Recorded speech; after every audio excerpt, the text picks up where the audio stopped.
अब चलते हैं शॉर्ट क्वेश्चन नंबर 10 की तरफ, जिसमें हम लोग डिस्कस करेंगे कि लेजर एक्शन जो है स्टूडेंट्स वो क्यों परफॉर्म नहीं हो सकता without population inversion between atomic levels. ये क्या होगा, आइए डिस्कस करते हैं। Explain why laser action could not occur without population inversion between atomic levels. Explain any energy level can only be filled up to half the number of vacancies available.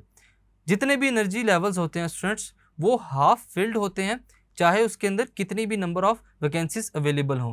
लेकिन जब population inversion की बात होती है students, more than 50% vacancies जो है वो metastable state के अंदर फिल्ड होती हैं। This situation is therefore impossible.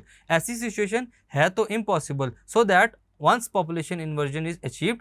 लेकिन जब ये एक दफ़ा अचीव हो जाती है स्टूडेंट्स, तमाम के तमाम इलेक्ट्रॉन मेटास्टेबल स्टेट के अंदर साइमल्टेनियसली एक साथ जंप करते हैं ग्राउंड लेवल की तरफ, thereby producing a pulse of coherent photon. जिसकी वजह से, जिस जंपिंग की वजह से, डी एक्साइटेशन की वजह से क्या होता है, एक पल्स ऑफ कोहेरेंट फोटोन जो है स्टूडेंट्स वो निकलती है, वो प्रोड्यूस होती है, जिसकी वजह से जो लेजर एक्शन है स्टूडेंट्स वो टारगेटेड होता है, फोकस्ड होता है। सो स्टूडेंट्स, इस क्वेश्चन में हम लोगों ने एक्सप्लेन किया कि जो लेजर एक्शन है वो क्यों पॉसिबल नहीं है विदाउट पॉपुलेशन इन्वर्जन।